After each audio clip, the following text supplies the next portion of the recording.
Perhatian terhadap pertumbuhan anak mulai dari kesehatan hingga pertumbuhan psikologis merupakan tanggung jawab orang tua.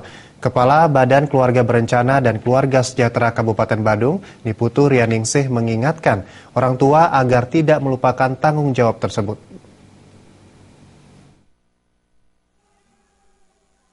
Salah satu tolok ukur kesejahteraan masyarakat di suatu daerah adalah kondisi kesehatan termasuk kesehatan anak-anak. Niputu Rianingsih mengakui indeks kesehatan masyarakat termasuk kesehatan anak-anak di Kabupaten Badung tinggi. Namun tidak bisa dipungkiri hal-hal yang mengakibatkan terganggunya kesehatan dan proses pertumbuhan anak masih banyak. Seperti kondisi ibu hamil yang masih banyak di luar usia produktif yang berisiko tinggi terhadap kesehatan dan pertumbuhan anak.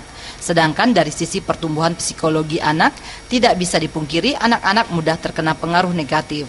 Putu Rianingsih meminta orang tua memperhatikan kondisi tersebut. Pola asuh anak mulai dari dalam kandungan, lahir dan bertumbuh kembang agar ditingkatkan.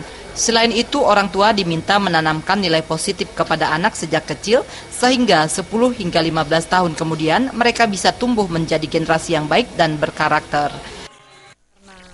Kami di KB juga menangani masalah revolusi mental keluarga, itu mengharapkan kita dari sejak kecil lah, kita sudah nilai positif, etika, budaya yang ada di masyarakat kita itu kembali diajarkan kepada anak-anak oleh orang tuanya, ya oleh kadar-kadar kita yang ada di desa, sehingga 10-15 tahun lagi kita mengharapkan akan tumbuh nanti generasi-generasi memang yang membahu bangsa ini yang benar-benar ya siap dari manajemen, dari pengetahuannya, dari apapun dan gitu, dan tidak korupsi.